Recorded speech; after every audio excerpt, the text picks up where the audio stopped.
dengan saya Yusran Wahid selaku host pada materi yang kelima dalam acara Daurah Syariah Nasional Kadar Wahda Islamiyah dengan mengangkat tema meretas jalan surga dengan ilmu dan tarbiyah. Insyaallah pada materi yang kelima ini kita akan ditemani oleh Ustadz kita, Ustadz Muhtasim Billah LCSH Hafizahullah. Kita sapa terlebih dahulu Ustadz kita. Assalamualaikum Ustadz. Waalaikumsalam warahmatullah. Kaifa haluk Ustadz? Alhamdulillah khair. Alhamdulillah. Secara singkat, beliau adalah alumni Universitas Qasim Saudi Arabia dan alumni Sekolah Tinggi Ilmu Islam dan Bahasa Arab Stiba Makassar. Dan pada kesempatan kali ini beliau akan memaparkan materi mengenai akhlak dengan judul pembahasan adab bersama Al-Quran. Dan sebagai informasi tambahan bahwa materi yang kelima ini kita bagi menjadi dua bagian atau dua sesi. Sesi pertama sesi pemaparan materi oleh Al-Ustadz dan sesi kedua sesi tanya jawab yang berlangsung selama 30 menit masing-masing. Tanpa memperpanjang waktu lagi dan untuk mengefisienkan waktu, kita persilahkan kepada Al-Ustadz untuk memaparkan materinya.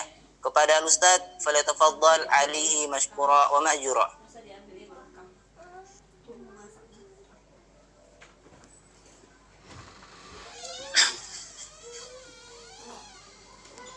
Bismillahirrahmanirrahim. Assalamualaikum warahmatullahi wabarakatuh. Waalaikumsalam warahmatullahi wabarakatuh. Alhamdulillahi wahdah.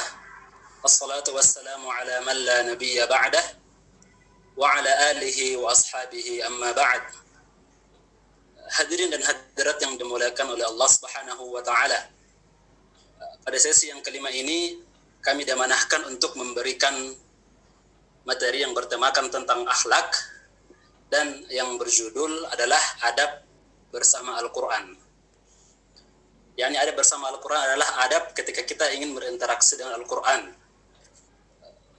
Lebih khususnya lagi, kita akan lihat pada materi selanjutnya. Namun sebelum kita masuk ke adab bersama Al-Quran, kita terlebih dahulu ingin mengetahui apa yang dimaksud dengan Al-Quran. Al-Quran berasal dari kata bahasa Arab, dari kata qara'a yaqra'u Qur'anan, yang ketika diterjemahkan ke dalam bahasa Indonesia artinya membaca, dan Qur'anan ini masdarnya artinya bacaan. Dan secara istilah Al-Quran didefinisikan oleh para ulama yaitu kalamullah al-mu'jiz, itu perkataan Allah yang berupa mu'jizat, al-munazzal ala qalbi Nabi Muhammadin sallallahu alaihi wasallam, yang diturunkan ke dalam hati Nabi Muhammad sallallahu alaihi wasallam, al-maktub fil mushaf, yang dituliskan di mushaf, al-manqul bit tawatur, yang diriwayatkan secara mutawatir, yang bernilai ibadah ketika dibaca, al-muta'abbad bi tilawatihi, al-mabdu'u bi suratil Fatihah, yang dimulai dari surah Al-Fatihah, al-makhtumu bi suratin Nas, dan diakhiri dengan surah An-Nas. Jadi itu pengertian dari Al-Quran. Jadi dari yang di luar pengertian ini, dia tidak termasuk Al-Quran. Yaitu ada diskusi, walaupun dia kalam Allah Subhanahu wa ta'ala, namun dia tidak termasuk dari Al-Quran. Ada juga kalam Nabi SAW, dia termasuk dalam hadis-hadis Nabi SAW.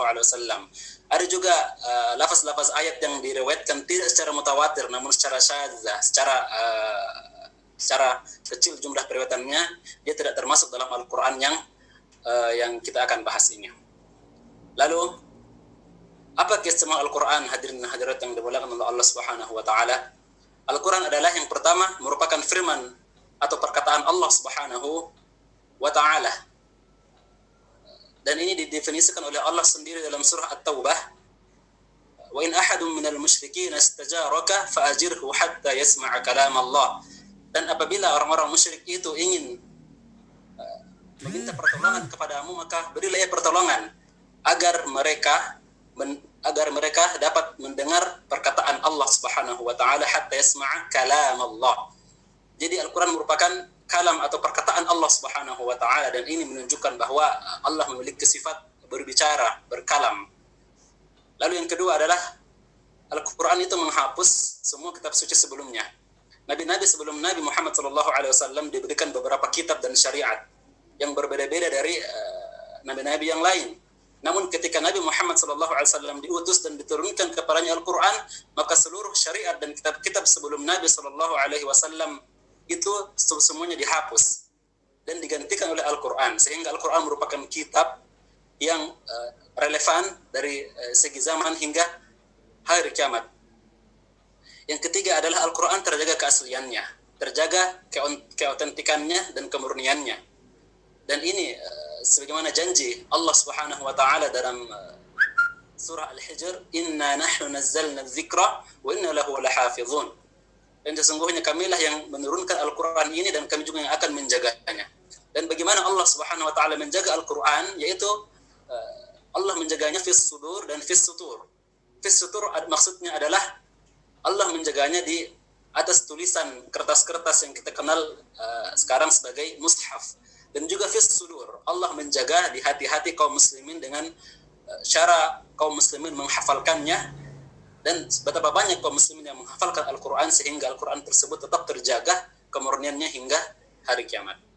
Yang selanjutnya adalah Al-Quran adalah sumber hidayah, dan ini sangat jelas bahwa Al-Quran kita jadikan sebagai pedoman hidup, pedoman hidayah yang menuntun kita ke jalan yang lurus. Ihdinas siratal mustaqim, ya Allah tunjukkanlah kami jalan yang lurus. Dan di antara tafsir as-siratal mustaqim tersebut adalah Al-Quran.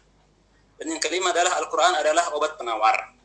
Allah Subhanahu wa taala berfirman, "Wa nunazzilu minal Qur'ani ma huwa shifaa'un wa rahmatul lil mu'minin."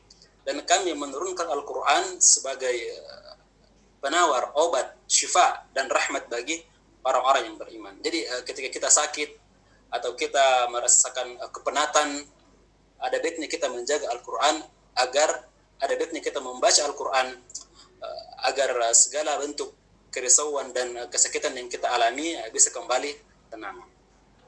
Lalu apa kewajiban kita terhadap Al-Quran? Yang pertama tentu iman kepadanya.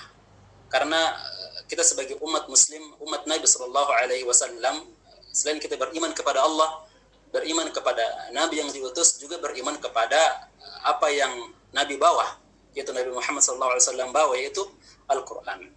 Yang kedua adalah membacanya.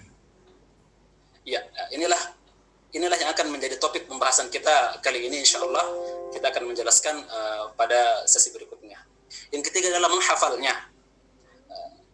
Undang-undang yang ada di muka bumi ini banyak dibuat oleh manusia, dan sebagian besar mereka menghafalkan undang-undang tersebut. Maka sepantasnya kita sebagai umat muslim yang berundang-undang dengan Al-Quran, kita menghafalkan juga Al-Quran. Dan insya Allah kita akan paparkan beberapa kemuliaan dari orang yang menghafal Al-Quran. Dan yang keempat adalah tentunya mengamalkan isinya. Jadi buat apa Al-Quran diturunkan? Kita baca dan kita hafal kalau kita tidak amalkan. Dan hanya orang-orang yang mengamalkan Al-Quran, merekalah orang-orang yang dapat dikategorikan sebagai orang yang beriman. Baiklah, yang selanjutnya adalah apa sih keutamaan membaca Al-Quran tersebut? Banyak sekali keutamaan membaca Al-Quran, hingga para ulama mengumpulkan hadis-hadis tentang keutamaan membaca Al-Quran, termasuk Imam An-Nawawi dalam kitabnya At-Tibyan fi Adabi Hamalatul Quran. Ia menghimpun sekitar 15 hadis tentang keutamaan para pembaca Al-Quran. Dan kami ingin mengambil beberapa bagian saja. Yang pertama adalah orang yang membaca Al-Quran itu mendapatkan pahala di setiap hurufnya. Rasulullah sallallahu alaihi wasallam bersabda, "Man qara'a al-Qur'an kana lahu hasanah. Man qara'a harfan min kitabillah kana lahu hasanah. Wal hasanatu bi'asyri amsalha." Barang siapa yang membaca satu huruf saja dalam Al-Quran, maka baginya satu kebaikan. Dan satu kebaikan tersebut dilipat gandakan menjadi 10 kebaikan. Aku tidak berkata, kata Rasulullah SAW, alif lam mim itu satu huruf. Namun alif satu huruf, lam satu huruf, dan mim juga satu huruf. Betapa banyak pahala yang kita dapatkan dari membaca Al-Quran. Kita tidak bisa berbuat kebaikan sebanyak mungkin. Kita tidak bisa bersedekah sebanyak mungkin. kita tidak bisa membantu orang sebanyak mungkin karena keterbatasan waktu.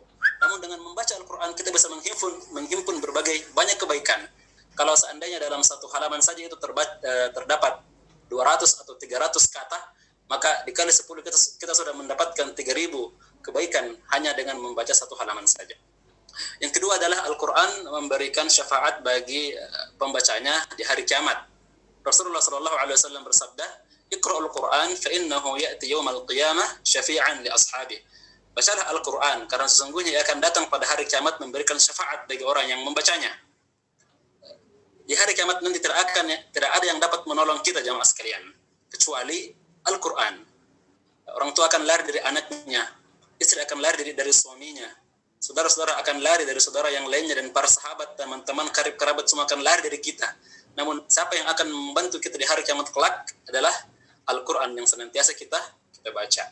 Dan yang ketiga, pembaca Al-Quran akan dikelilingi para malaikat. Rasulullah SAW bersabda, "Al-mahiru bil Qur'ani ma'as safaratil kiramil bararah." Orang yang mahir membaca Al-Quran, maka ia bersama para malaikat yang mulia. Dan orang yang terbata-bata dalam membaca Al-Quran, baginya 2 pahala. Yaitu pahala karena dia telah membaca Al-Quran, dan pahala karena dia telah berusaha dan susah payah dalam membaca Al-Quran. Maka tidak ada halangan bagi kita semua, baik yang lancar membaca Al-Quran atau yang masih terbata-bata membaca Al-Quran, tidak ada halangan bagi kita semua untuk menjadikan Al-Quran ini wirid kita setiap hari dan senantiasa membacanya. Lalu masih banyak lagi kalau kita sampaikan di sini, daurahnya tidak akan cukup, dan insya Allah itu membutuhkan daurah yang khusus tentang keutamaan para pembaca dan penghafal Al-Quran. Lalu apa keutamaan para penghafal Al-Quran? Yang pertama adalah dia merupakan sebaik-baik manusia. Utsman bin Affan meriwayatkan hadis dari Rasulullah sallallahu alaihi wasallam, "Khairukum man ta'allama al-Qur'ana wa 'allamah."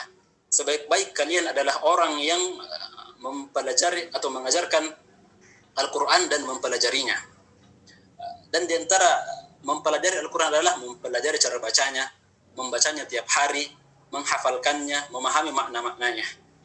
Dan tentu para penghafal Al-Quran ini adalah orang yang lebih tinggi derajatnya sedikit daripada orang yang sekedar membacanya. Dan dia merupakan sebaik-baik manusia, kata Rasulullah sallallahu alaihi wasallam. Yang kedua, penghafal Al-Quran adalah keluarga Allah. Rasulullah sallallahu alaihi wasallam bersabda, "Inna lillahi ahlin." Sesungguhnya Allah memiliki para keluarga.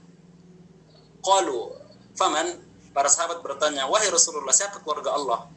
Lalu Rasulullah menjawab, hum ahlul Quran, ahlullahi wa khassatuh. Mereka adalah para ahli Al-Quran, para penghafal Al-Quran. Mereka adalah keluarga Allah dan orang-orang khusus Allah subhanahu wa ta'ala. Jadi ketika kita menjadi keluarga Allah, itu merupakan hal yang mulia. Coba bayangkan kalau salah seorang keluarga saja kita menjadi anggota DPR misalnya, atau menjadi wali kota, atau presiden misalnya, kita pasti sangat bangga. Apalagi kalau Allah itu keluarga kita, tentu yang merupakan derajat yang sangat mulia. Terus nomor yang ketiga adalah para penghafal Al-Quran merupakan penerus generasi penjaga Al-Quran. Allah subhanahu wa ta'ala telah menjaga Al-Quran sebagaimana kita sebutkan tadi, dan Allah menjaganya fis sudur dan fis sutur.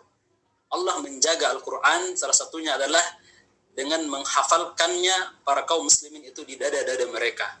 Jadi sangat mulia ya, orang yang menghafalkan Al-Quran merupakan para pewaris, penerus, penjaga kitab Allah subhanahu wa ta'ala agar tetap ada di muka bumi ini hingga hari kiamat.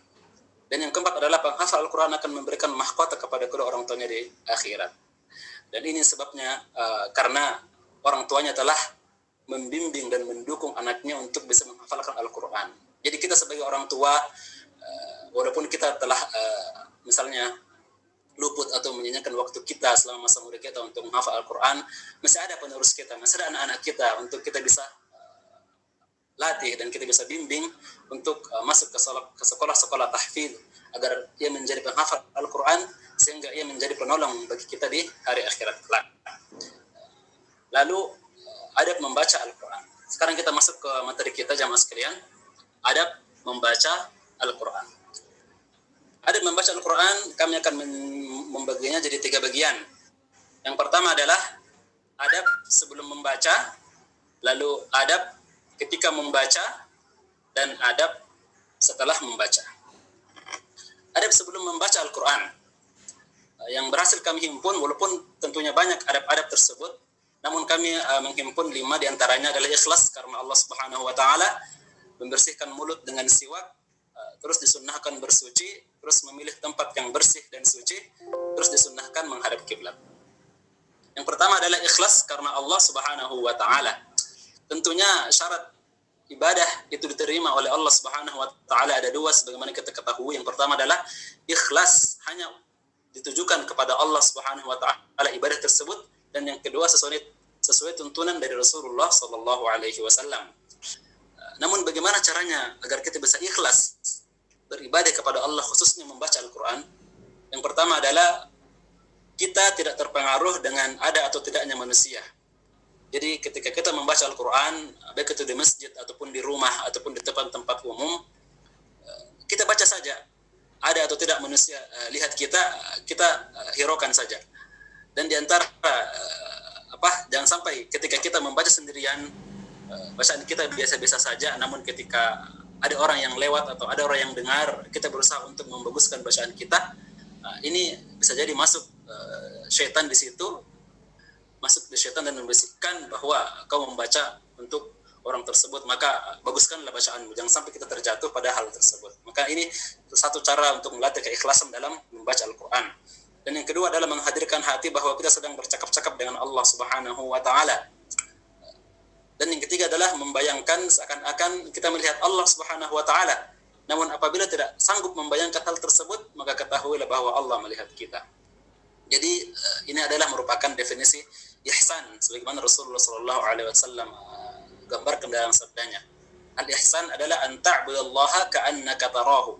Jadi ketika kita atau membaca Al-Quran, kita seakan-akan melihat Allah di depan kita.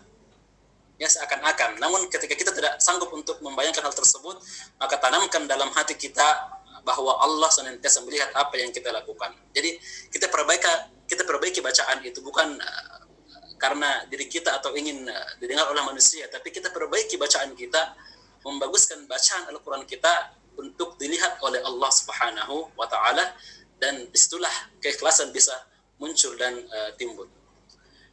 Yang keempat adalah membaca Al-Quran di tengah malam atau sebelum subuh. Jadi ada baiknya sekali-kali kita melatih diri kita untuk bangun tengah malam sebelum subuh. Kalau bisa, apa yang kita hafal kita pakai untuk salat malam. Dan setelah melakukan salat malam, kita buka mushaf dan membaca beberapa lembar dari Al-Quran sebelum adzan subuh. Dan itu akan melatih keikhlasan kita. Karena kita membaca Al-Quran memang hanya ditujukan kepada Allah.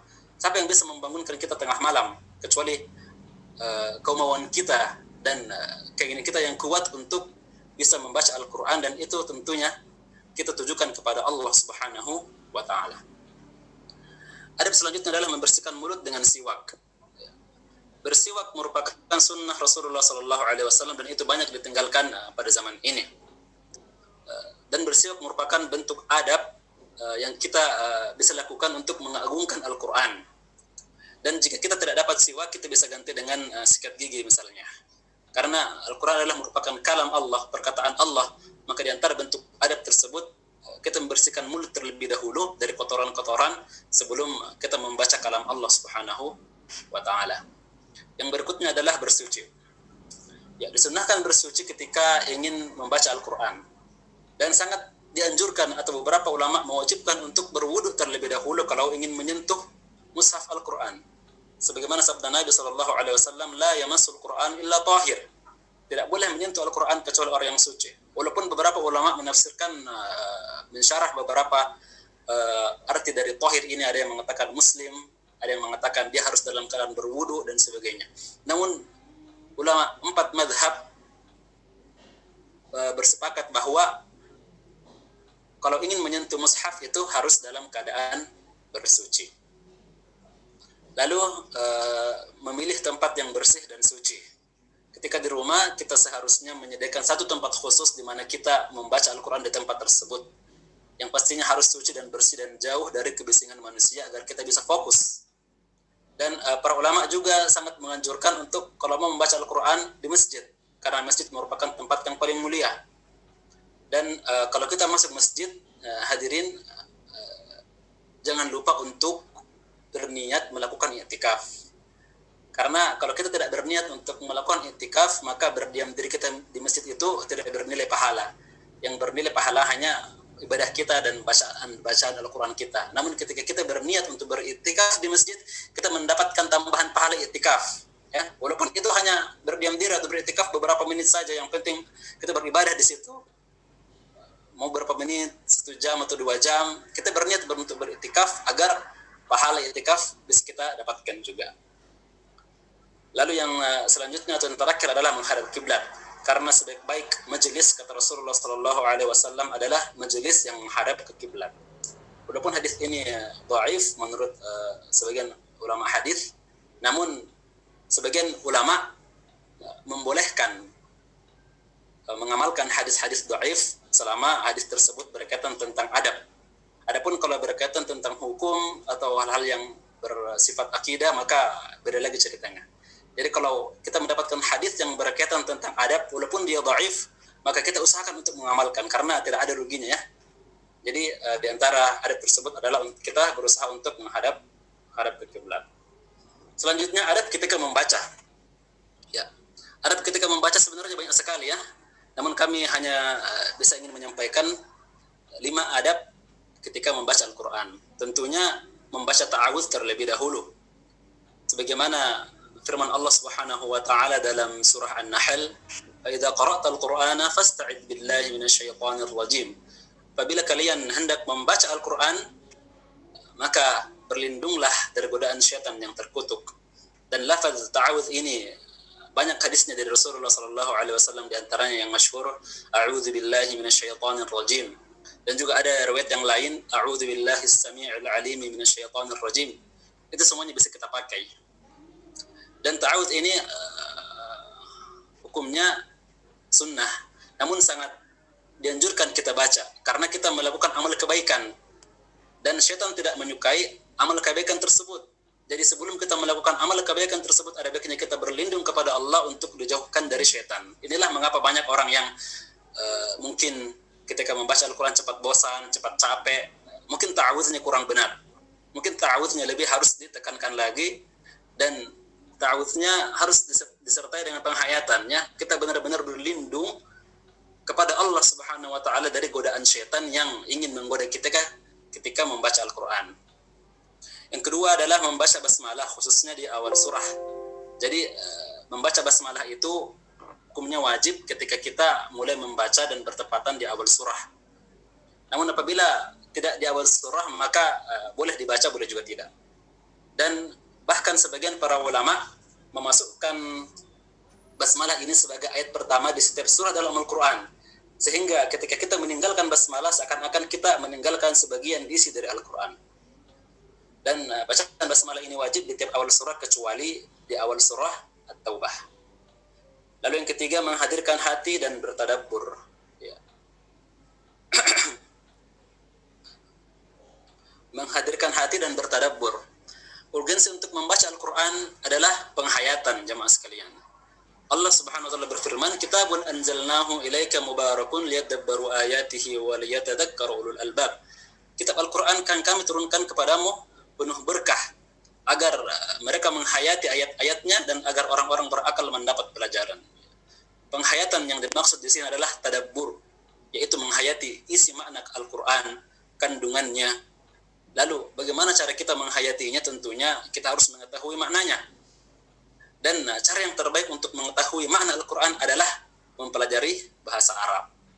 Dan kalau kita tidak mampu untuk belajar bahasa Arab, minimal kita membaca terjemahan Al-Quran. Karena itu dapat membantu kita untuk memahami makna ayat-ayat yang kita baca. Lalu yang terakhir adalah membaca dengan tartil dan tajwid. Al-Quran jamaah sekalian diturunkan bersamaan dengan cara bacanya ya. Walaupun dia berbahasa Arab, namun tidak dibaca sebagaimana teks-teks buku yang lain. Namun dia memiliki cara baca yang khusus, yang Rasulullah SAW juga sudah ajarkan. Dan tajwid artinya adalah memberikan hak setiap huruf yang kita keluarkan, baik dari sisi makhraj hurufnya maupun hukum yang berkaitan dengannya. Allah memerintahkan kita untuk membaca Al-Quran dengan tartil. Warattil Qur'ana tartila. Dan ulama mendefinisikan tartil di sini sebagai tajwid. Lalu bagaimana kita mengetahui tajwid Al-Quran tersebut? Tentunya dengan mempelajari tajwid tersebut dari orang-orang yang sudah mempelajarinya, dari guru-guru tajwid, dari guru Al-Quran, yang tentunya guru Al-Quran tersebut juga telah mempelajarinya dari guru-guru sebelumnya. Dan inilah cara baca Rasulullah SAW terkait Al-Quran. Dan jangan sampai kita tiap hari membaca Al-Quran namun tidak sesuai dengan tajwid yang benar. Maka disinilah pentingnya kita untuk belajar tajwid dan mencari guru yang pas. Kalau bisa gurunya yang sudah memiliki sanad dari Rasulullah SAW, agar apa yang kita pelajari dari guru tersebut merupakan yang benar, apa yang Rasulullah SAW yang sudah ajarkan. Lalu yang terakhir adalah berdoa dan berlindung kepada Allah Subhanahu wa taala, khususnya setiap kali kita melewati ayat-ayat rahmat. Jadi di antara kebiasaan para ulama terdahulu adalah ketika mereka melewati ayat-ayat rahmat dalam Al-Quran, mereka berdoa dan memohon kepada Allah Subhanahu wa taala untuk dimasukkan sebagai golongan orang-orang yang mendapat rahmat tersebut. Baik itu berupa rahmat iman, rahmat berupa nikmat surga, nikmat kesehatan, nikmat keislaman dan sebagainya. Para ulama itu memohon kepada Allah agar mendapatkan rahmat sebagaimana yang tercantum dalam ayat yang ia baca. Dan juga ketika mereka melewati ayat-ayat yang berkaitan tentang azab, siksa, azab neraka dan sebagainya, mereka juga berlindung kepada Allah Subhanahu wa taala agar bisa dijauhkan dari azab tersebut. Lalu yang terakhir jamaah sekalian yang dimuliakan oleh Allah Subhanahu wa taala, adab setelah kita membaca Al-Qur'an. Yang pertama adalah berhenti di tempat yang tepat dan meletakkan mushaf di tempat yang semestinya, berusaha mengamalkan apa yang kita telah baca dan berdoa kepada Allah agar diberi keistiqomahan. Berhenti di tempat yang tepat maksudnya adalah kita menyelesaikan bacaan kita di akhir ayat. Itu poin pertama. Dan poin yang kedua adalah ayat setelah ayat yang kita baca tersebut tidak ada kaitannya dengan ayat di tempat kita berhenti. Misalnya, contoh kecilnya ketika kita membaca surah Al-Ma'un dalam sholat misalnya, kita ingin membagi dua surah Al-Ma'un tersebut, tapi kita berhenti di lafadz fawailul lil musallin, lalu kita ruku'. Maka di sini maknanya belum sampai, karena artinya adalah maka celakalah bagi orang-orang yang sholat. Jadi kita mendoakan celaka kepada orang-orang yang sholat, padahal orang yang sholat yang dimaksud oleh ayat ini berada pada ayat setelahnya, yaitu alladzina hum an salatihim sahun. Itu orang-orang yang lalai dari salatnya. Maka pentingnya kita memahami makna dan memahami keterkaitan ayat-ayat setelah ayat tersebut sehingga kita tidak salah berhenti ya. Jangan sampai kita berhenti di satu ayat yang butuh penjelasan lagi di ayat setelahnya. Jadi itu di antara adabnya. Yang kedua adalah meletakkan mushaf di tempat yang layak. Jadi karena Al-Quran merupakan kalam Allah, perkataan Allah Subhanahu wa taala, maka kita harus beradab dengannya dengan meletakkannya di tempat yang tinggi. Misalnya di meja, dalam lemari, tidak di tempat yang rendah, di lantai atau di tempat-tempat yang sejajar dengan kaki kita. Apalagi ditaruh di saku celana ya. Jadi kalau keluar kemana-mana dan bawa mushaf kecil, jangan taruh di saku celana. Taruh di tas, bisa juga di tas kecil ataupun di saku baju. Dan sekarang sudah zaman sudah berkembang, kita bisa taruh mushaf juga atau install mushaf di dalam HP-HP kita. Lalu selanjutnya adalah berusaha mengamalkan isi Al-Quran. Ya, hak Al-Quran yang tentunya tidak bisa kita abaikan adalah mengamalkan isinya. Para sahabat terdahulu ketika mereka mempelajari Al-Quran, mereka tidak melewatkan 10 ayat yang mereka baca dan mereka pelajari sebelum mereka mengamalkan 10 ayat tersebut. Jadi setelah mengamalkan 10 ayat baru mereka berpindah ke 10 ayat berikutnya, dan begitulah cara para sahabat mengamalkan seluruh isi Al-Quran. Dan tentunya dengan bagaimana cara kita mengamalkan isi ayat Al-Quran, tentunya dengan mengetahui makna dari ayat tersebut. Bisa dengan membaca terjemahan, atau sekali-kali kita bisa membaca tafsir dari ayat tersebut, khususnya ayat-ayat yang berkaitan tentang hukum, sehingga kita tidak dikategorikan oleh Allah Subhanahu Subhanahu wa taala sebagai orang yang mengabaikan Al-Qur'an, baik dari sisi bacaan maupun dari sisi pengamalan. Dan yang terakhir tentunya berdoa kepada Allah Subhanahu wa taala. Ya, membaca Al-Qur'an merupakan amal saleh yang tentunya syaitan tidak menyukainya. Makanya kenapa beberapa orang itu bisa saja futur dari membaca Al-Qur'an. Misalnya dia telah membaca Al-Qur'an beberapa bulan, sehari 1 juz, terus mulai berkurang lagi sehari setengah juz, lalu berkurang lagi sehari mungkin hanya beberapa halaman, lalu tiba masanya dia merelakan Al-Qur'an sama sekali selama berhari-hari. Ini mungkin karena kurangnya doa, ya. Jadi kita berdoa kepada Allah Subhanahu wa taala untuk senantiasa kita dibimbing oleh Allah Subhanahu wa taala untuk membaca Al-Qur'an, dekat dengan Al-Qur'an, mempelajari isi Al-Qur'an, mengamalkan Al-Qur'an, dan yang paling terpenting adalah mendakwahkan Al-Qur'an jika kita telah mencapai ilmu tertentu dari ayat-ayat yang telah kita baca. Dan di antara doa yang para salaf ajarkan, dan ini asar dari Utsman bin Affan, beliau senantiasa membaca doa Allahumma arhamna bil Qur'an dan seterusnya. Ya, mudah-mudahan apa yang kami sampaikan pada kesempatan kali ini dapat dipahami dan dimengerti dengan baik. Jika ada salahnya itu datang dari Allah, jika ada salahnya itu datang dari syaitan yang terkutuk dan dari diri kami pribadi, dan jika ada benarnya maka itu datang dari Allah Subhanahu wa taala. Dan kami hanyalah hamba yang menyampaikan amanah ini, dan tentunya kami bukanlah orang yang terbaik untuk menyampaikan materi tentang Al-Qur'an ini. Baiklah, kami tutup dengan doa tentang Al-Qur'an ini. Allahumma arhamna bil Qur'an waj'alhu lana imaman wa nuran wa hudan wa rahmah. Allahumma dhakkirna minhu ma nasina wa 'allimna minhu ma jahilna warzuqna tilawatahu ana al-laili wa atraf an-nahar waj'alhu lana hujjatan ya rabbal alamin. Baiklah, sekian kami kembalikan kepada moderator. Tafadhal. Syukran jazakallah khair kepada Ustadz atas apa yang telah disampaikan. Selanjutnya kita melangkah pada sesi yang kedua, yaitu sesi tanya jawab. Dan kami telah mengumpulkan pertanyaan-pertanyaan dari para peserta daurah syariah. Mungkin bisa kita mulai, Ustadz? Ya, silakan.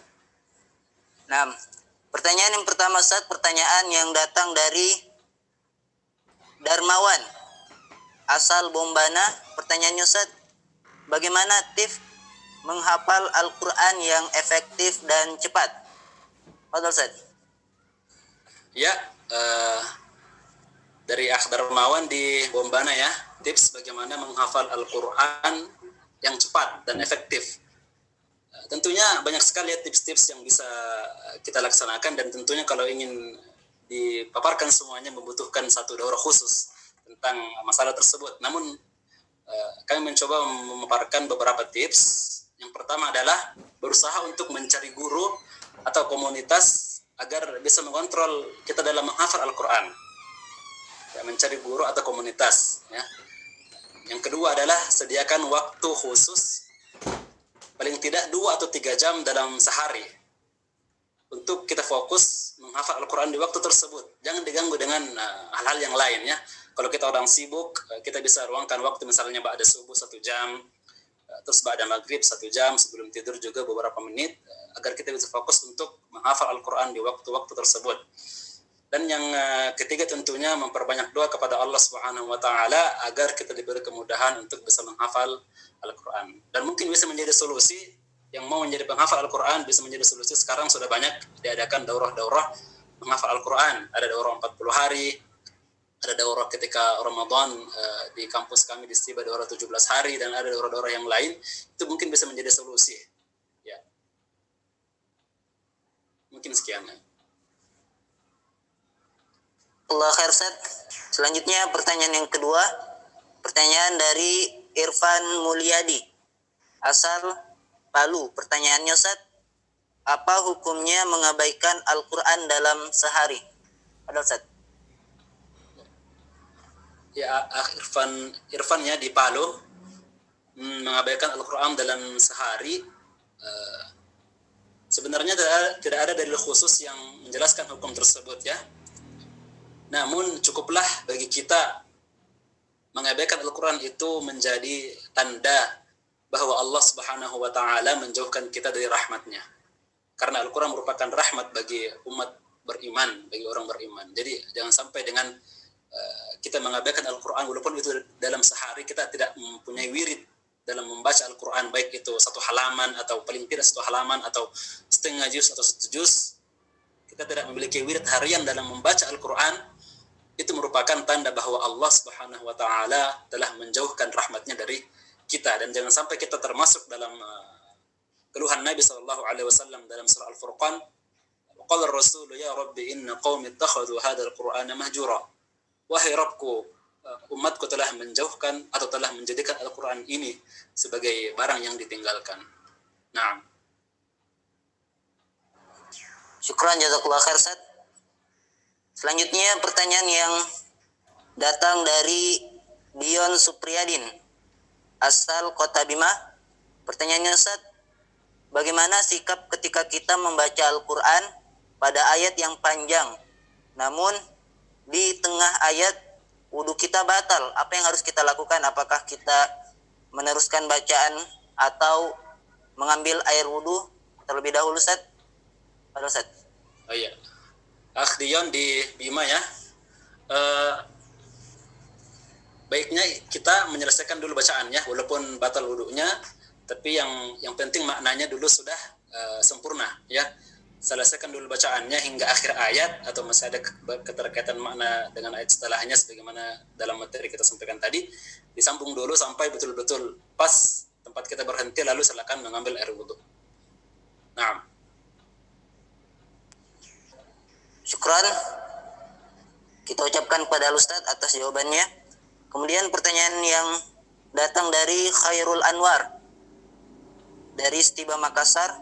Pertanyaannya, bolehkah mendengarkan murattal dan mengikutinya, tapi di samping itu kita sibuk mengerjakan hal yang lain seperti membersihkan rumah? Halo, Ustaz. Ya. Khairul dari Stiba ya.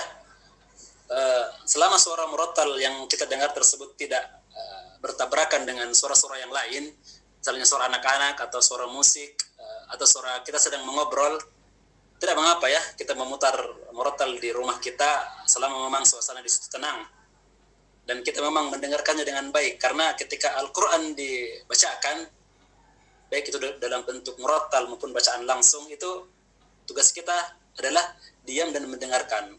Walaupun kita mengerjakan hal yang lain, yang jelas kita bisa dengarkan Al-Quran tersebut. Fa'idha quri al-Quranu fastami'u lahu wa ansitu la'allakum turhamun. Apabila bacaan Al-Quran didengarkan, maka diamlah dan dengarlah dengan baik agar kalian diberikan rahmat oleh Allah Subhanahu wa Ta'ala dalam surah Al-A'raf. Baik. Syukran kepada Khairul Anwar atas pertanyaannya dan syukran kepada Ustaz atas jawabannya. Selanjutnya pertanyaan dari Sulfahmi.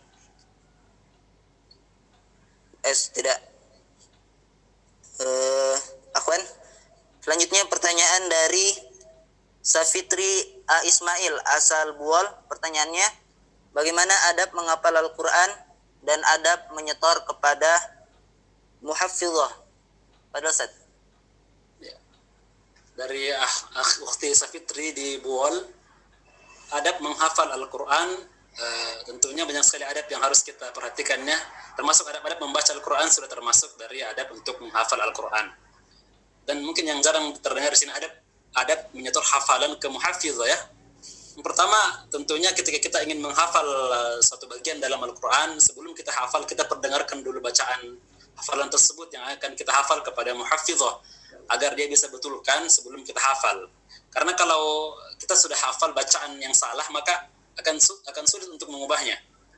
Yang kedua adalah tidak menyetorkan hafalan kita ke muhafizah kecuali benar-benar hafalan tersebut telah mutqin ya, telah lancar dengan baik. Jangan sampai kita menyetor dan banyak salah-salahnya.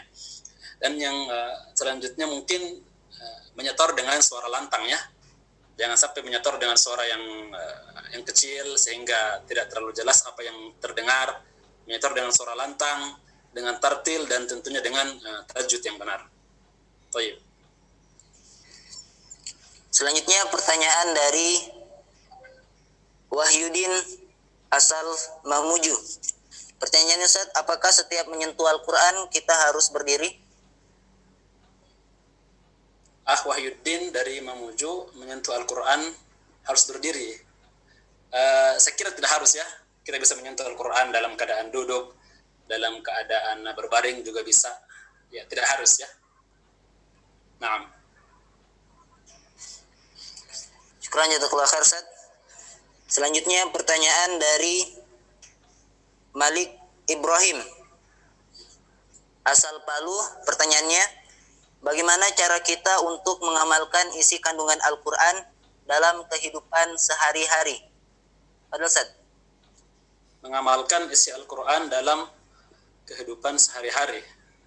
Ya, soal yang sangat bagus ya. Dari Akh Malik Ibrahim di Palu. Tentunya sebelum mengamalkan isi Al-Quran, kita tentu harus mengetahui mana-mana yang terkandung di dalamnya. Bisa dengan mempelajari bahasa Arab atau membaca terjemahannya. Setelah itu, kita mesti membaca tafsir dan mentadabbur ayat tersebut. Karena jangan sampai kita tidak membaca tafsir Al-Quran, kita bisa memiliki pemahaman yang salah terkait ayat yang kita baca. Ya? Karena Al-Quran itu merupakan kalam Allah. Bahasanya sangat tinggi, bahasanya sangat sastra kalau dalam bahasa kita. Jadi kita tidak bisa mengambil kesimpulan satu pihak dari ayat apa yang kita baca tanpa membaca tafsir-tafsir dari para ulama. Ya? Dan contohnya ketika kita telah memahami ayat Al-Quran tersebut dengan baik, bagaimana caranya mengaplikasikannya di kehidupan sehari-hari. Salah satu contohnya misalnya kita ditimpa sebuah kesulitan.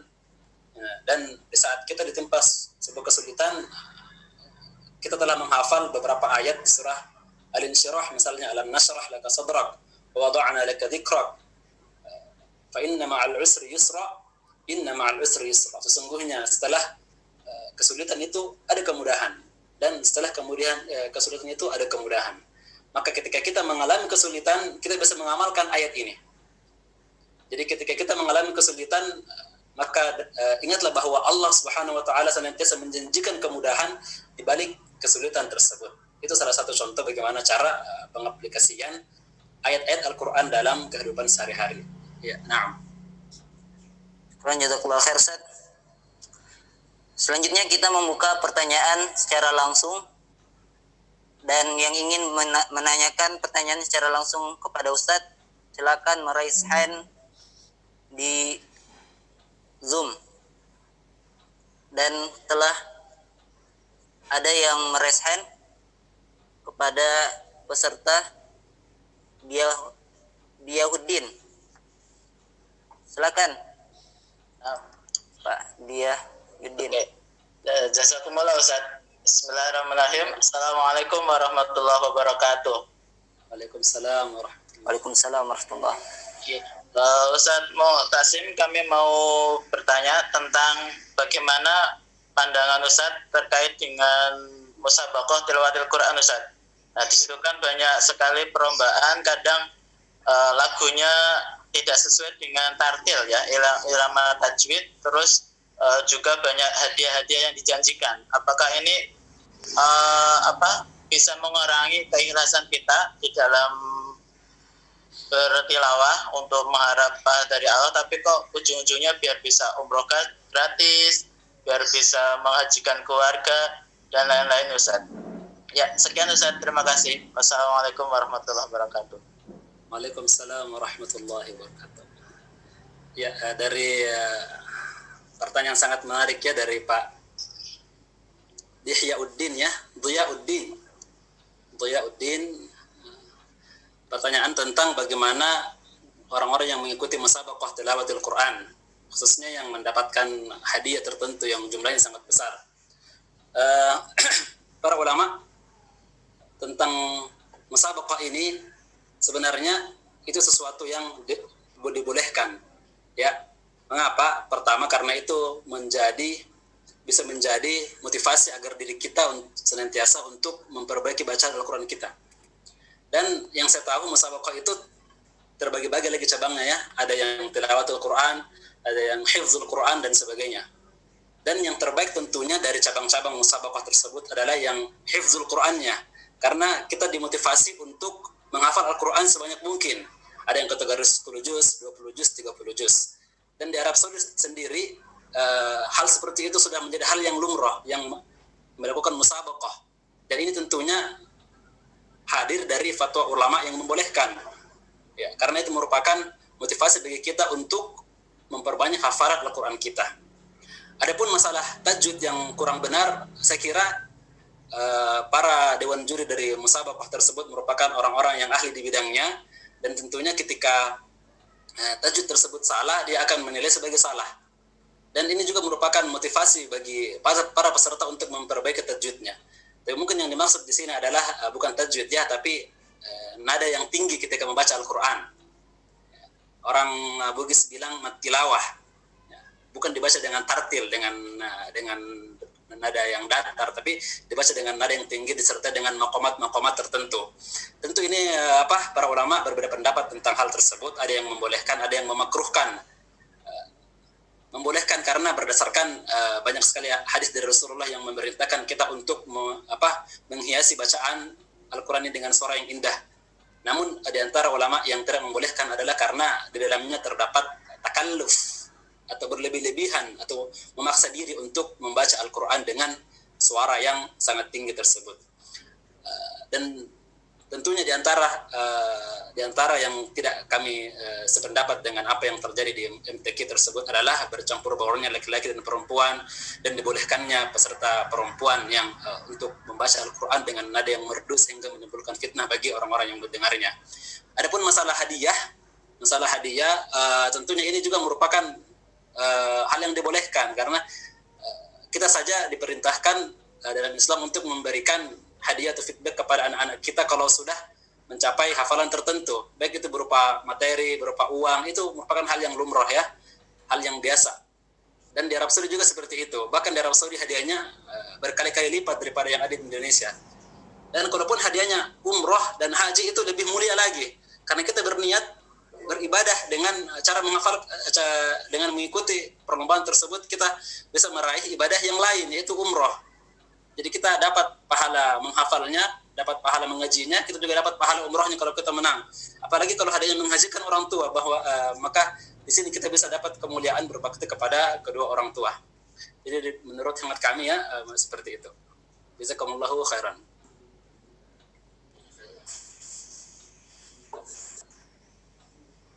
Yang selanjutnya, pertanyaan dari Bapak Rahman Syah. Silakan Bapak Rahman Syah. Dengan menyebutkan nama dan asal, kemudian bertanya kepada Al-Ustaz. Fadal. Ya, bismillah.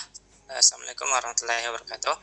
Sekian, terima kasih atas kesempatannya untuk bertanya. Pertama-tama perkenalkan, nama saya Rahman Syah dari Makassar. Baik, pertanyaan saya, bagaimana cara yang tepat untuk memuliakan Al-Quran, dan bagaimana kita mengatur waktu untuk menghafalkan Al-Quran itu di tengah-tengah kesibukan kita. Sekian, syukran jazakallahu khair. Baiklah, pertanyaan yang sangat bagus dari Pak Rahman Syah.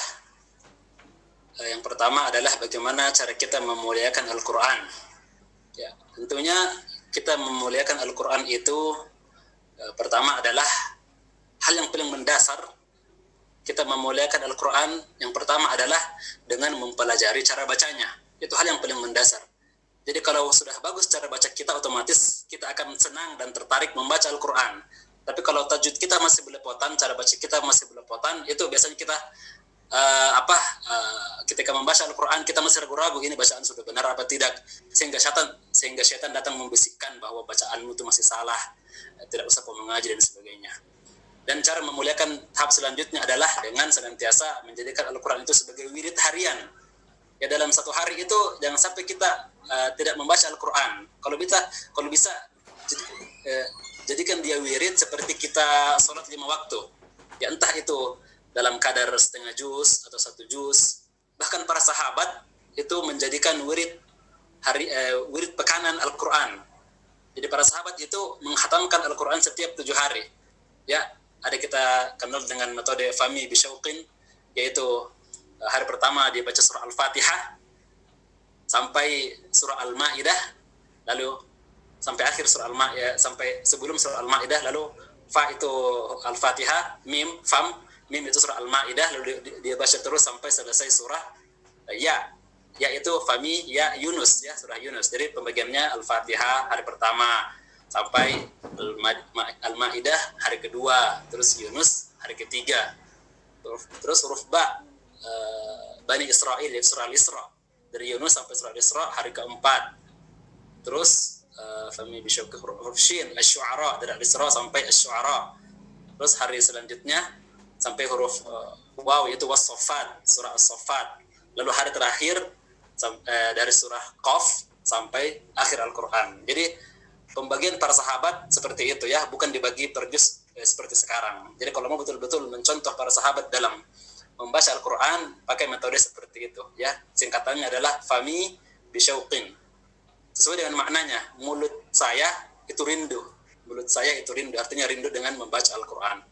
Dan tentunya banyak segi kemuliaan lain yang bisa kita terapkan untuk memuliakan Al-Quran. Di antaranya dengan menghafalnya. Dan inilah bentuk kemuliaan yang paling besar. Setelah itu adalah mengamalkan isinya.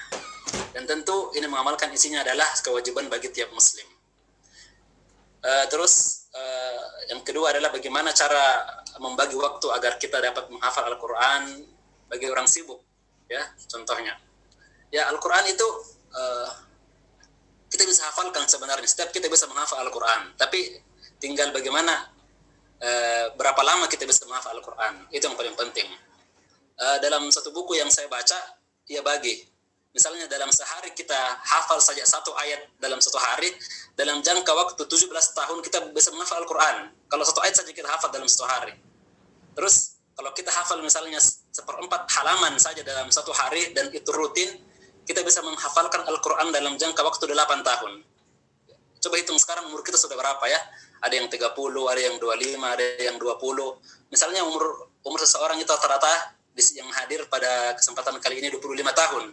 Kalau dia mulai saja menghafalkan Al-Quran 1/4 halaman saja, 1/4 halaman saja dalam satu hari, dan itu rutin tiap hari, insya Allah dalam jangka waktu 8 tahun atau paling tidak kalau molor sedikit 10 tahun dia bisa menghatamkan Al-Quran dengan hafalannya.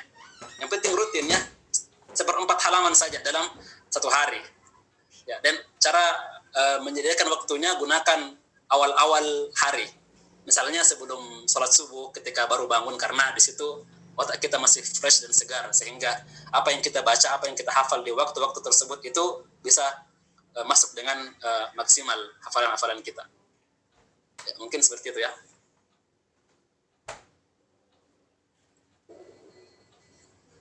Terima kasih kepada Bapak Rahmansyah atas pertanyaannya, dan kepada Ustadz terima kasih atas jawabannya.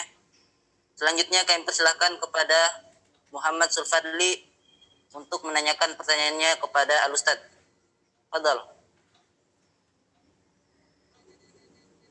Bismillahirrahmanirrahim. Assalamualaikum warahmatullahi wabarakatuh. Jazakallah khairan atas kesempatan yang telah diberikan. Pertanyaan kami, Ustadz Simdillah Hafidzakallah, kapan waktu yang tepat untuk mengajarkan Al-Quran, dan bagaimana hukum menjadikan pengajaran Al-Quran tersebut sebagai pokok penghasilan? Ya, syukran, jazakallah khairan. Waktu mengajarkan Al-Quran ini waktu apa maksudnya? Untuk siapa? Apakah harus menghatamkan Al-Quran dulu atau menghafalkan seluruh hukum tajwid dan sebagainya? Oh iya. Kan, Ya, yang pertama, kapan kita bisa mengajarkan Al-Quran? Kita mengajarkan Al-Quran kalau kita sebagai pemula ya, bukan sebagai guru Al-Quran. Ketika kita mengajarkan Al-Quran, tentunya kita mengajarkan apa yang kita pelajari juga. Jadi ketika kita sudah mempelajari misalnya hukum-hukum tajwid, misalnya walaupun baru masuk bab pertama, misalnya makharijul huruf, kita sudah pelajari dari guru tertentu, dan kita sudah paham apa yang dimaksud, dan kita sudah praktekkan dengan baik, kita sudah bisa ajarkan langsung dengan misalnya anak-anak kita, atau teman-teman kita, karena ilmu yang kita dapat itu jangan ditunda-tunda ya. Apa yang kita dapatkan, kalau memang bisa kita sampaikan juga. Tidak mesti harus khatam dulu semua ilmunya baru diajarkan. Kalau memang seperti itu, sudah tidak ada ulama yang mau mengajarkan ilmunya, karena tidak ada ulama satupun di dunia ini yang menguasai segala bidang ilmu dari A sampai Z. Masing-masing pasti punya kekurangan. Ya. Jadi kita ajarkan sesuai apa yang kita dapatkan. Jadi kalau ada yang bertanya, misalnya satu permasalahan tertentu dan kita belum mengetahuinya juga, jangan sampaikan. Bilang saja saya belum sampai di pemahaman tersebut. Lalu menjadikan Al-Quran sebagai penghasilan, para ulama berbeda pendapat tentang hal ini. Namun para qurra terdahulu, para penghafal Al-Quran terdahulu, rata-rata mereka tidak menjadikan Al-Quran sebagai penghasilan karena mereka memiliki penghasilan yang lain. Ya, mereka memiliki penghasilan yang lain.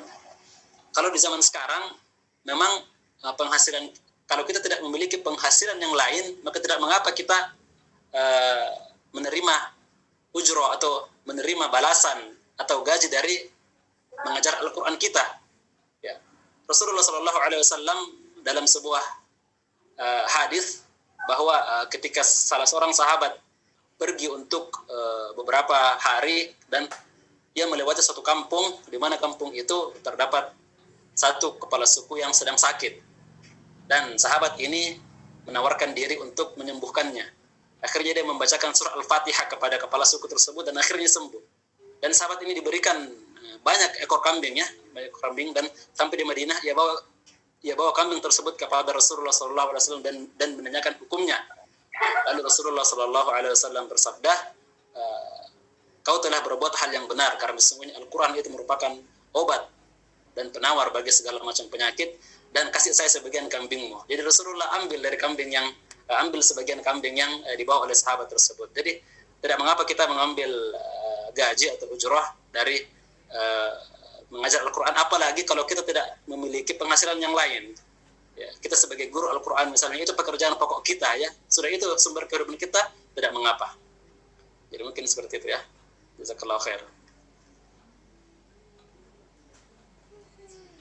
Terima kasih kepada Muhammad Sulfadli atas pertanyaannya, dan terima kasih kepada Ustadz atas jawabannya.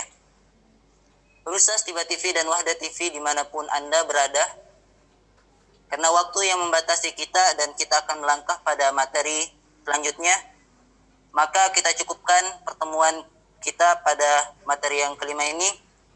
Dan tak lupa kami ucapkan syukran jazakallahu khair kepada Ustadz atas kesempatannya pada hari ini yang telah menyampaikan materinya, dan semoga Allah Subhanahu wa taala memberkahi umur-umur beliau dan apa yang beliau sampaikan bermanfaat bagi kita semua. Dan pemirsa Tiba TV dan Wahda TV dimanapun Anda berada, jangan beranjak terlebih dahulu, karena setelah ini masih ada materi yang ke-6